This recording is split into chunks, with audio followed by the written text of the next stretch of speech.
Administration, US military, சைனீஸோட military, பல universities எல்லாருமே வந்து இன்வால்வ் ஆயிருக்காங்க. ஜான் 26, 2020ல இந்த வுஹான் இன்ஸ்டியூட் ஆஃப் வைராலஜி தெரியுமா, அது வந்து சைனீஸ் மிலிட்ரி வந்து டேக் ஓவர் பண்றது. இதெல்லாம் அவங்க ஏன் பண்ணணும் கொஞ்சம் யோசிக்கணும் இல்லையா? அது ஃபர்ஸ்ட் பாசிட்டிவ் கேஸ் வந்து யார் தெரியுமா? ஹுவாங் யாங்லிங்னு சொல்லிட்டு வுஹான் இன்ஸ்டியூட் ஆஃப் வைராலஜி இருக்கிற சயின்டிஸ்ட். ஆனா இந்த ரிப்போர்ட் நீங்க ஆன்லைன் தேடி பார்த்தீங்கன்னா அது வந்து டெலீட் பண்ணப்பட்டிருக்கு. டெஃபினட்டா இந்த லேப்ல இருந்த ஆக்சிடென்டல் லீக் அவங்களுக்கே தெரியாம வெளில லீக் ஆயிருக்கு. அவங்களோட இன்டென்ஷன் தெரியுமா, எப்படியான வேர்ல்ட் ஆர்டர், அதாவது உலகத்தை எப்படியான கண்ட்ரோல் பண்ணும், அதுக்கு இந்த வேக்சினேஷன்லாம் அவங்க யூஸ் பண்ணிக்கிறாங்க. நண்பா, கண்ட்ரோல்னா சாதாரண கண்ட்ரோல் இல்லை.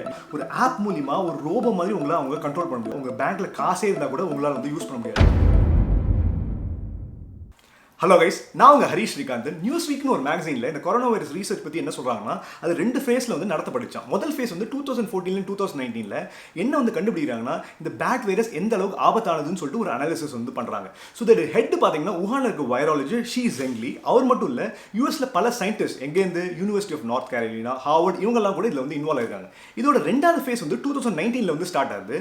இப்போ அவங்க என்ன அனலைஸ் பண்ணுறாங்கன்னா, இந்த வைரஸ் வந்து மியூட்டேட் ஆனா, அதாவது அதோட ஃபார்ம் வந்து சேஞ்ச் ஆச்சுன்னா எப்படி வந்து ஹியூமன் பீங்ஸ் வந்து அஃபெக்ட் பண்ணும் அப்படின்னு சொல்லிட்டு அதை அனலைஸ் பண்றாங்க. ஸோ நம்ம சைனீஸை மட்டும் வந்து நம்ம வந்து ப்ளேம் பண்ண முடியாது. ஏன்னா இந்த ட்ரம்போட அட்மினிஸ்ட்ரேஷன், யூஎஸ் மிலிட்ரி, சைனீஸோட மிலிட்ரி, பல யூனிவர்சிட்டிஸ் எல்லாருமே வந்து இன்வால்வ் ஆயிருக்காங்க.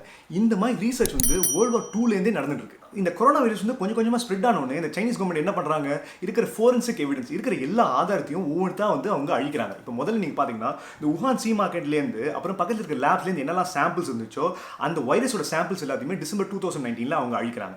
ரெண்டாவது, வுஹான் இன்ஸ்டியூட் ஆஃப் வைராலஜியில் இருக்கிற ஆன்லைன் டேட்டா பேஸில் ஆல்மோஸ்ட் 20,000 பேட் வைரஸ் ஜீனோம்ஸை அழிக்கிறாங்க. மூணாவது, இந்த ஒயிட் பேப்பர்ஸ் வந்து ரிலீஸ் பண்ணிருப்பாங்க தெரியுமா இந்த வைரஸ் பற்றி, அதுக்குன்னு சொல்லிட்டு ஒரு டேட்டா செட் இருக்கும்.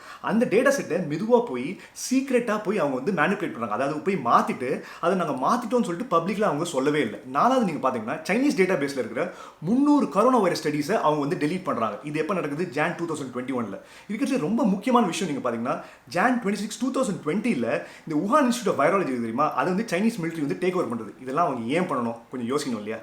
இப்போ வுஹானோட சி மார்க்கெட் பற்றி நம்ம பார்க்கலாமே. ஸோ இந்த வைரஸ் வந்து ஸ்ப்ரெட் ஆகும்போது அங்கே இருக்கிற மார்க்கெட் இருக்கு தெரியுமா, அந்த சி மார்க்கெட்லேருந்து தான் வந்து அந்த வைரஸ் வந்து ஸ்ப்ரெட் ஆச்சுன்னு சொல்லிட்டு அவங்க வந்து சொன்னாங்க. ஸோ என்ன பண்ணுறாங்கன்னா, அங்கே இருக்கிற அனிமல்ஸ்லேருந்து சாம்பிள்ஸ் எடுத்து அதில் வந்து கொரோனா டெஸ்ட் பண்ணும்போது அது பாசிட்டிவாக தானே வரணும், ஆனால் வந்து நெகட்டிவாக வந்து வந்துச்சான். ரெண்டாவது, அந்த மார்க்கெட் போகிற நிறைய மக்களை போய் அவங்க இன்டர்வியூ பண்ணுறாங்க. இன்டர்வியூ பண்ணால் அவங்க வந்து என்ன சொல்கிறாங்கன்னா, நாங்கள் வந்து பேட் வந்து நாங்கள் இங்கே சாப்பிடவே மாட்டோமே, ப்ளஸ் இந்த மார்க்கெட்டில் எப்பயுமே பேட் விற்கப்பட்டதே இல்லை. ரொம்ப இம்பார்ட்டன்டான விஷயம் என்னன்னா, இந்த பேட்ஸ் எல்லாமே இந்த வுஹான்லேருந்து ஒரு 600 மைல்ஸ் தள்ளி ஒரு பேட் கேவ்ஸில் ஹைபர்னேஷன் இருந்துச்சு. ஹைபர்னேஷன்னா ஒரு விதமான தூக்கத்தில் வந்து அதுக்கு இருந்துச்சான். இந்த மாதிரி நேரத்தில் அதை போய் அடிச்சு யார் வந்து சாப்பிடுவாங்க? ஸோ நீங்கள் வந்து கேட்கலாம், இது வந்து ஜேர்னலிஸ்ட் தானே சொன்னாங்க, மீடியா தான் சொல்லிச்சு, இது எப்படி நம்பலாம் சொல்லிட்டு. காஃபூன்னு சொல்லிட்டு சைனீஸோட டிசீஸ் கண்ட்ரோல் டைரக்டர் இருக்கு தெரியுமா, அவர் நேஷனல் டெலிவிஷனில் என்ன சொன்னாங்கன்னா, நாங்கள் சி மார்க்கெட்டில் போய் எல்லாத்தோட சாம்பிள்ஸையும் டெஸ்ட் பண்ணோம், எல்லாமே நெகட்டிவாக வந்துச்சு, அதாவது கொரோனா வைரஸ் நெகட்டிவாக வந்துச்சு. ஸோ அவரே சொன்னோன்னா அது ஒரு நம்பிக்கை இருக்கணும் இல்லையா? இதுலேயே நம்ம வந்து என்ன புரிஞ்சுக்கலாம்னா, இந்த வுஹானோட சி மார்க்கெட் வந்து இந்த கொரோனா வைரஸ்க்கு வந்து சோர்ஸ் இல்லை, அங்கே இருக்கிறவங்க வந்து அஃபெக்ட் ஆகிறதுக்கு முன்னாடியே அந்த வைரஸ் வந்து அங்கே சுற்றி இருந்துச்சு.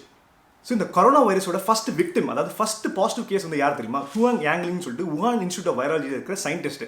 ஆனால் இந்த ரிப்போர்ட் நீங்கள் ஆன்லைன் தேடி பார்த்தீங்கன்னா அது வந்து டெலீட் பண்ணப்பட்டிருக்கு. ரெண்டாவது, இந்த பேட் வைரஸ் இருக்கு தெரியுமா, 2019 வுஹானில் இருக்க 2 ரீசர்ச் லேப்ஸில் லைவான பேட் வைரஸை எடுத்துட்டு அதை ஸ்டோர் பண்ணி அதோட பவர், அதோட வீரியத்தை வந்து இன்க்ரீஸ் பண்ணி எப்படி ஹியூமன் பீங்ஸை இன்ஃபெக்ட் பண்ண வைக்கலாம்னு சொல்லிட்டு ஒரு அனாலிசிஸ் நடந்துச்சு. ஸோ இந்த முதல் ரீசர்ச் லேப் இது Chinese centre for disease control, அது வந்து இந்த சி மார்க்கெட்லேருந்து 300 yards வந்து தள்ளி இருக்கு. ரெண்டாவது வந்து வுஹான் இன்ஸ்டியூட் ஆஃப் வைராலஜி, அது வந்து சி மார்க்கெட்லேருந்து 7 மைல் வந்து தள்ளி இருக்கு. இல்லை $1 million கொஸ்டின் என்ன, இவ்வளோ பவர்ஃபுல்லான எக்ஸ்பெரிமெண்ட்டை இவ்வளோ மக்களுக்கு மத்தியில் அவங்க ஏன் வந்து நடத்தணும்? ஏன் நடத்தணும்னா, அங்கேருந்து லீக் ஆனதான் நிறைய பேர் வந்து அஃபெக்ட் ஆவாங்க. ஸோ இந்த மீடியாவில் என்ன மாதிரி கதையெல்லாம் விட்டுன்னு இருக்காங்கன்னா, பேட்டோட வைரஸ் இருக்கான், அது வந்து பேங்குலின் ஒரு அனிமலோட ஜீன்ஸோட போய் மிக்ஸ் ஆகி எந்த அளவுக்கு பவர்ஃபுல்லாக வந்து மாறிடுச்சுன்னா அது வந்து ஹியூமன் பீங்ஸை போய் அஃபெக்ட் பண்ணிடுச்சான். இதில் 3 ப்ராப்ளம்ஸ் இருக்குது. ஒன்று, நீங்கள் பார்த்தீங்கன்னா பேட்ஸும் இந்த பேங்கோலின்ஸும் ஆல்மோஸ்ட் 100 மைல்ஸ் வந்து தள்ளி வந்து வாழுது. பக்கத்தில் இருந்தால் வந்து ஸ்ப்ரெட் ஆக சான்ஸ் இருக்குது. இவ்வளோ தள்ளி இருந்தால் எப்படி வந்து ஸ்ப்ரெட் ஆகும்? ரெண்டாவது, நீங்கள் ஹிஸ்ட்ரியில் நீங்கள் பார்த்தீங்கன்னா எவல்யூஷன் பிரகாரம் இந்த வைரஸ் வந்து ஒரு இடத்துலேருந்து இன்னொரு இடத்துக்கு வந்து அப்படியே ஸ்ப்ரெட் ஆகணும்னா எப்பயுமே பயாலஜிக்கல் ட்ரேசஸ், அதாவது தடயங்களை விட்டுட்டு போகுமா? எந்த விதமான தடயங்களும் வந்து இல்லவே இல்லையே. மூணாவது, ஒரு ஸ்பீஷீஸ்லேருந்து இன்னொரு ஸ்பீஷீஸ்க்கு போய் இந்த அளவுக்கு வந்து பவர்ஃபுல்லாக ஆகணும்னா டிகேட்ஸ் டுகெதர், அதாவது பல வருஷ கணக்கில் வந்து ஆகுமா? ஆனால் அவ்வளோ நாள் ஆளியே. ஸோ இதில் நான் வந்து என்ன புரிஞ்சுக்கணும்னா, டெஃபினட்டாக இந்த லேப்ல இருந்த ஆக்சிடென்டல் லீக் அவங்களுக்கே தெரியாமல் வெளில லீக் ஆயிருக்கு. நெக்ஸ்ட் வந்து இந்த வேக்சினேஷனில் என்ன மாதிரி ப்ராப்ளம்ஸ் இருக்குன்னு சொல்லிட்டு நம்ம வந்து பார்க்கலாம். 2009ல ஸ்வைன் ஃப்ளூன்னு சொல்லிட்டு ஒரு வைரஸ் வந்துச்சு தெரியுமா?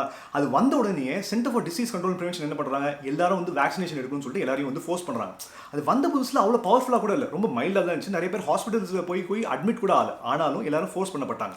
இப்போ யூரோப்ல நீங்க பாத்தீங்கன்னா இந்த வேக்சினேஷன் ரொம்ப பெரிய ஃபெயிலியர். ஏன்னா 2011ல ஒரு ஸ்டடி வந்து அவங்க வந்து நடத்துறாங்க. அந்த ஸ்டடியில் என்ன கண்டுபிடிக்கிறாங்கன்னா இந்த வேக்சினேஷனுக்கும் சைல்ட்ஹுட் நார்கோலெப்சி, அதாவது நார்கோலெப்சின்னா என்னன்னா நாள் ஃபுல்லா குழந்தைகளை வந்து தூங்கிட்டே வந்து இருப்பாங்களாம். ஸோ அந்த மாதிரி ஒரு சைட் எஃபெக்ட்ஸ் வந்து இருக்கு. இந்த வைரஸுமே 2009ல நிறைய ப்ரூஃப்ல வந்து என்ன கண்டுபிடிக்கிறாங்கன்னா ஆக்சிடென்டல் லீக், லேப்லேயும் லீக் ஆகி தான் இந்த வைரஸ் வந்து ஸ்ப்ரெட் ஆயிருக்குன்னு சொல்லிட்டு. ஸோ இந்த மாதிரி விஷயத்துலேயே நம்ம 2 விஷயம் புரிஞ்சுக்கலாம். ஒன்று, இந்த வேக்சினேஷன்லாம் அவ்வளோவா டெஸ்ட் பண்ணாததுனால எப்பயுமே வந்து ஒரு சைட் எஃபெக்ட்ஸ் இருந்துகிட்டே இருக்கு. ரெண்டாவது, இதுலேருந்து வர காசுனால பெரிய பெரிய ஃபார்மசூட்டிக்கல் கம்பெனிஸ், பெரிய டெக்னிக்கல் ஜெயின்ஸ், இந்த பில் கேட்ஸ், ஆப்பிள், கூகுள் இவங்களுக்குலாம் நிறைய வந்து சொத்து சேர்க்குறாங்க. அவங்களோட இன்டென்ஷன் தெரியுமா? எப்படியான வேர்ல்ட் ஆர்டர், அதாவது உலகத்தை எப்படியான கண்ட்ரோல் பண்ணும், அதுக்கு இந்த வேக்சினேஷன்லாம் அவங்க யூஸ் பண்ணிக்கிறாங்க. எப்படி இருந்து கொஞ்சம் நேரத்தில் பார்க்கலாம். ஸோ இப்போ இயர் வந்து 2030, எதுவுமே உங்களோட சொந்தம் கிடையாது. கார் உங்களோடது கிடையாது, வீடு உங்களோடது கிடையாது, நீங்கள் யூஸ் பண்ணுற அப்ளையன்சஸ் உங்களோடது கிடையாது, போடுற துணி கூட உங்களோடது கிடையாது. ஏன்னா ஃபியூச்சரில் எதுவுமே ப்ராடக்டாக வந்து விற்கப்படாது, எல்லாமே ஒரு சர்வீஸாக தான் விற்கப்படும். சர்வீஸ்னா என்னன்னா, எது நீங்கள் யூஸ் பண்ணாலுமே ஒரு ரெண்ட் கொடுத்து தான் நீங்கள் யூஸ் பண்ணுவீங்க. இப்போ நீங்கள் இருக்கிற வீட்டுக்கு கூட நீங்கள் வந்து ரெண்ட் கட்ட மாட்டீங்க. ஏன்னா நீங்கள் எப்போல்லாம் அங்கே வந்து இல்லையோ வேற யாரும் வந்து அந்த வீடை வந்து யூஸ் பண்ணுவாங்க. அப்புறம் நீங்கள் இருக்கும்போதே லிவிங் ரூமை நீங்கள் யூஸ் பண்ணலையா, வேற யாரும் அங்கே அந்த இடத்துல பிஸ்னஸ் மீட்டிங் வந்து கண்டக்ட் பண்ணிட்டு இருப்பாங்க. ஸோ இந்த மாதிரி ஃபியூச்சரில் ப்ரைவசி வந்து இருக்கவே இருக்காது. அது மட்டும் இல்லை, நீங்கள் ஆன்லைனில் என்ன டிரான்சாக்ஷன்ஸ் பண்ணாலுமே கவர்மெண்ட் வந்து அப்படியே கண்குத்தி பாம்புமே அப்படியே பார்த்துனே இருக்கும். ஸோ உங்கள் லைஃப் வந்து உங்கள் கண்ட்ரோலில் இருக்காது. கைஸ், இந்த செக்ஷன் ஃபுல்லாகவுமே பில் கேட்ஸ் வந்து இந்த உலகத்தை எப்படி மாற்ற ட்ரை பண்ணுறான்னு சொல்லிட்டு நம்ம வந்து பார்க்கலாம். இப்போ மைக்ரோசாஃப்ட் வந்து ஒரு பேட்டன்ட்க்கு வந்து வெயிட் பண்ணுறாங்க. பேட்டன்ட்னா என்னன்னா காப்புரிமை. அந்த பேட்டன்ட் மட்டும் அப்ரூவ் ஆயிடுச்சுன்னா எல்லா மக்களுமே அவங்களால ட்ரோன் மாதிரி யூஸ் பண்ண முடியும். ட்ரோன் மாதிரி எப்படின்னா ஒரு ஆப் மூலிமா ஒரு ரோபோ மாதிரி உங்களை அவங்க கண்ட்ரோல் பண்ண முடியும். ஸோ நாள் ஃபுல்லாக நீங்கள் வந்து வேலை செஞ்சதுக்கப்புறம் கிரிப்டோ கரன்சி மூலிமா அவங்க வந்து உங்களுக்கு வந்து ரிவார்ட் கொடுப்பாங்களாம். அந்த பேட்டன்ட்டுக்கு இப்போ கூட அவங்க வெயிட் பண்ணிட்டு இருக்காங்க.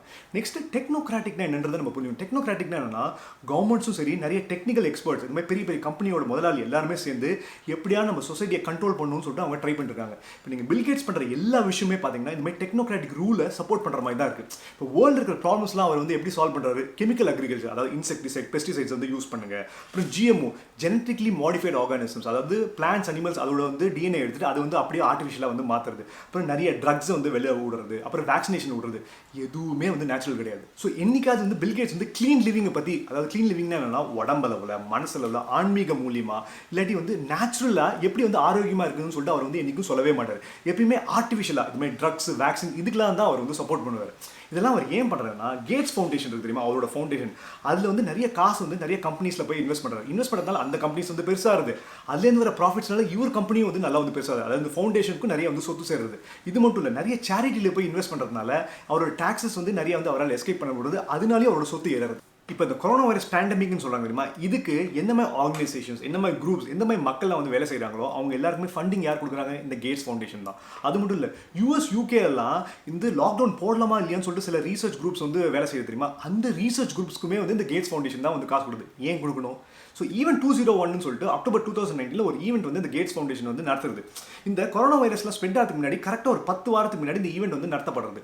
அந்த ஈவெண்ட்டில் என்ன மாதிரி விஷயம்லாம் பேசுகிறாங்கன்னா, கொரோனா வைரஸ்மே ஒரு வைரஸ் வந்துச்சுன்னா எப்படி வந்து ஃபேஸ் மாஸ்க் வந்து போட்டுக்கணும், எப்படி வந்து க்ளவுஸ் வந்து போட்டுக்கணும், லாக்டவுனை எப்படி வந்து செயல்படுத்தணும், வேக்சின்ஸ் வந்து எல்லாருக்கும் போய் எப்படி வந்து நம்ம செலுத்தணும், அது மட்டும் இல்லை எக்கானமி வந்து அப்படியே கீழே வந்துச்சுன்னா எப்படி திருப்பி கொண்டு வரணும்னு சொல்லிட்டு எல்லாத்தையும் விலாவரியாக அவங்க டிஸ்கஸ் பண்ணுறாங்க.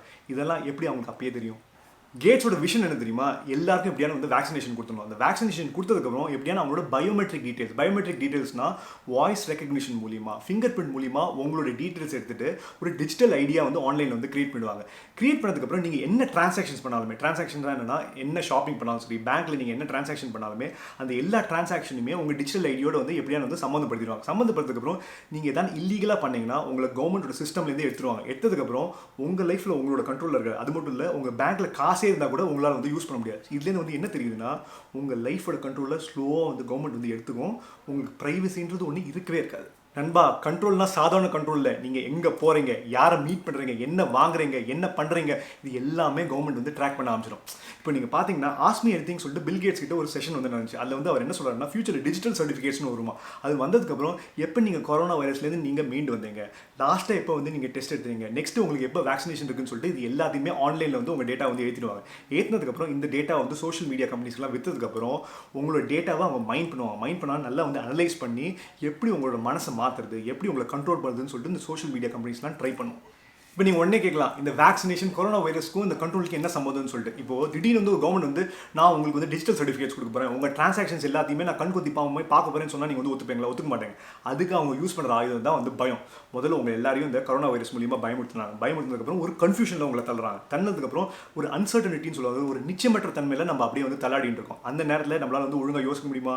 லாஜிக்கலாக நம்மளால் யோசிக்க முடியாது இல்லையா? அந்த நேரத்தில் மெதுவாக அவங்க வந்து உங்களை அப்படியே வந்து மேனிப்புலேட் பண்ணுவாங்க. உங்களோட பிரெயினை வந்து கண்ட்ரோல் பண்ணி அவங்க கண்ட்ரோல் எடுத்துப்பாங்க. கைஸ், இந்த புக்கு மூலிமா உங்களுக்கு நான் பயமுட்டணுன்றது என்னோட நோக்கம் கிடையாது. நான் இதுக்கு ஏன் சொல்கிறேன்னா, எந்த ஒரு ஸ்டோரி இருந்தாலுமே அதுக்கு டிஃப்ரெண்டான ஆங்கிள் நம்ம பார்த்தா தான் நம்மளுக்கு ஒரு தெளிவு வரும். அதுக்கு தகுந்த மாதிரி நம்ம ஜாக்கிரதையாக வந்து இருக்க முடியும். ஸோ தயவு செஞ்சு போய் உங்கள் வேக்சினேஷனை போய் எடுங்க. அதுதான் உங்களுக்கு வந்து நல்லது. இப்போ இந்த புக்லேருந்து நம்ம 3 விஷயத்தை வந்து டெஃபினட்டாக வந்து நம்ம வந்து புரிஞ்சுக்கலாம். ஒன்று வந்து இந்த வைரஸ் கண்டிப்பாக லேபில் லீக் தான் ஆயிருக்கு. ஏன்னா ஹிஸ்ட்ரியில் அதுதான் வந்து அவங்க ப்ரூவ் பண்ணியிருக்காங்க. ரெண்டாவது, வேக்சினேஷன் மூலிமா சைட் எஃபெக்ட்ஸ் வர சான்சஸ் இருக்குது. ஏன்னா பாஸ்ட்டில் அது நடந்திருக்கு. ப்ளஸ் இதுலேருந்து நிறைய காசு வந்து பெரிய பெரிய கம்பெனிஸ் வந்து அவங்க சேர்க்குறாங்க. மூணாவது, பில்கேட்ஸ் மாதிரி பெரிய பெரிய ஆளுங்கள்லாம் உங்களோட டேட்டாவை எப்படியாவது யூஸ் பண்ணி நம்ம சொசைட்டியை கண்ட்ரோல் பண்ண ட்ரை பண்ணிட்டு இருக்காங்க. கைஸ், அடுத்த வாரம் வந்து இந்த கொரோனா வைரஸ்லேருந்து நம்ம எப்படி பாதுகாத்துக்கிறது, அப்புறம் இந்த கொரோனா வைரஸ் டெஸ்ட் எல்லாம் ஒழுங்காக தான் நடத்துறாங்களான்னு சொல்கிற டீட்டெயில்ஸ் நம்ம பார்க்க போகிறோம். இந்த புக்கோட லிங்க் வந்து டிஸ்கிரிப்ஷனில் கொடுத்துருக்கேன். ப்ளஸ் நம்ம சேனலோட நிறைய பிளேலிஸ்டோட டீட்டெயில்ஸும் டிஸ்கிரிப்ஷனில் இருக்குது. ஸோ தயவு செஞ்சு போய் பாருங்கள். ஸோ சப்ஸ்கிரைப் பண்ணும்போது பக்கத்தில் பெல் ஐக்கன் அமுத்தா தான் என்னோட வீடியோஸ் வந்து உங்களுக்கு நோட்டிஃபிகேஷனாக வரும். ஸோ மறக்காமல் அதை போய் செய்யுங்க. அதுவரை ஹரிஷ் ஸ்ரீகாந்தன் சைனிங் ஆஃப்.